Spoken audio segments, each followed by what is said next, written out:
to truly pray, we must set aside all fantasies that we have about God. Set aside everything that our imagination has conjured up about God and who God is. Because these things stand between us and truly knowing God. These things we create in our imagination are a barrier between human beings and the reality of God's presence. A long marriage will only thrive if the man and the woman are willing to truly recognize and love the truth of the other person.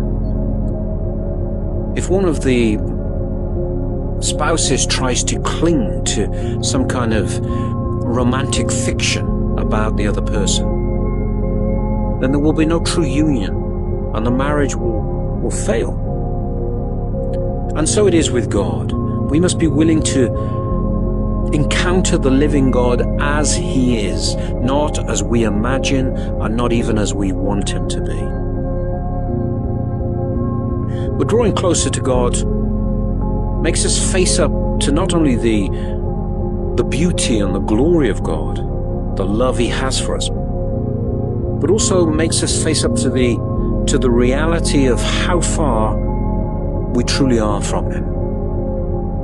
It is a painful reality that we must face in prayer, how far we have removed ourselves from God's presence. In the 5th chapter of the letter to the Galatians, in verse 20, the word there that is translated in English as sorcery, the warning against sorcery, in Greek the word is pharmakia. Pharmakia. So we see a direct link, even in the scriptures, particularly in the church fathers, between the use of chemicals and altered states of minds and sorcery. To enter into this state, the church fathers warn, removes us from true prayer.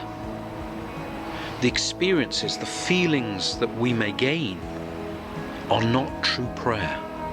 They are false, they are fake, counterfeit. We must guard ourselves against all of this because it is demonic deception.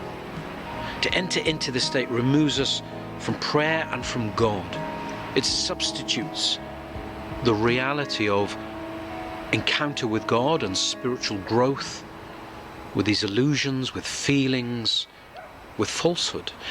It creates within us spiritual confusion.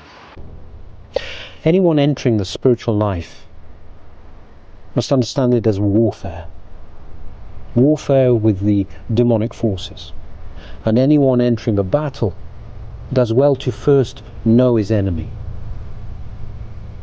The church fathers have been victorious in the spiritual warfare. And so they can teach us about the strategies of our enemies and how we can overcome them.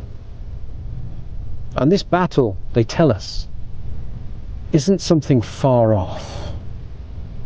The spiritual battle isn't fought by attacking people and things outside of ourselves. Spiritual warfare is fought within us. Here, this. This is where we fight. This is where the spiritual battle takes place, within us. And for this reason, the church fathers offer us an understanding of ourselves to a depth far greater than anything modern psychology or the invention of therapies and so on can ever do. These modern ideas, these modern inventions merely skate across the surface of what it is to be a human being. It is in the church fathers that we discover the true depth and understanding of what it is to be human and how we fight evil. Of course, our thoughts, like psychology, our emotions, are connected, are often a product of our spiritual condition. And our healing is for the whole person. But the true therapy of the soul is found within the mysteries of the church, because it is only Jesus Christ who can bring healing to the soul. So let's remind ourselves of some of the the basic principles that the Church Fathers teach us? Well, first they say to us that we should be ready for the attacks of our enemy. We should never be caught off guard. We must look at ourselves and recognize those attacks that have happened and how they have come. Be watchful. Never be caught off guard, particularly by those temptations that we know we are vulnerable to. And this means learning to know our spiritual condition even just a little. Even just a little will help us. The Church Fathers tell us that in every one of us there is a continuous war, a battle going on between two wills. The higher will, the intelligent will, and the lower will, which is the carnal and passionate will. These two wills, the higher and lower, continuously battling within us. Two parts of the soul that act in opposition to one another, that desire for good or evil. But it's important. We have this gift of free will. This gift that enables us to choose. Enables us to choose which it is we will follow. Because the desires that arise in us, these inclinations, are not in themselves virtuous or sinful. They may be something of good and evil about them, but simply by the inclination and the impulse, we have not committed a sin and we have not acted in a virtuous way. It is only through our active free choice, a free choice of good or evil, that leads us to sin or develop virtue. In fact, an inclination may be so terrible, we may be horrified that such a thought could pop up into our mind. Something so abhorrent and hateful. And the demons do these things to rob us of our peace. But even something so shocking is not actually a sin in itself. It is only a sin when we incline towards it, choose it. We allow that fantasy to develop, or we use our free will to choose that impulse. When we follow it. It's only then that it acts for or against us in the spiritual life. When we will, when we choose. The Fathers warn us that when a good desire or a good inclination has come to us, whether we suddenly feel a desire to pray or to forgive or love or anything good, any good inclination, desire, it will always be followed by an evil inclination or desire. And we always have to remember this, so that if suddenly we felt this warmth in prayer and a desire to pray, when we've been kind to someone and truly forgiven them, this impulse to forgive, we mustn't then sit back and wallow in this feeling of virtue. We must be watchful.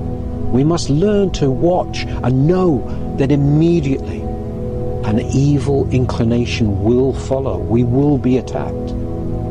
This is why the Church Fathers say we must not be caught off guard. We must learn these things. When we're considering cannabis or marijuana, we need to understand first of all that cannabis and its use is completely at odds with the Christian life. It's completely incompatible with living an orthodox Christian life. Now, there are many liberal modern groups that may disagree with this, but this is the orthodox perspective. And so for orthodox Christians, this talk really is an explanation of the spiritual harm that the person who consumes cannabis places themselves.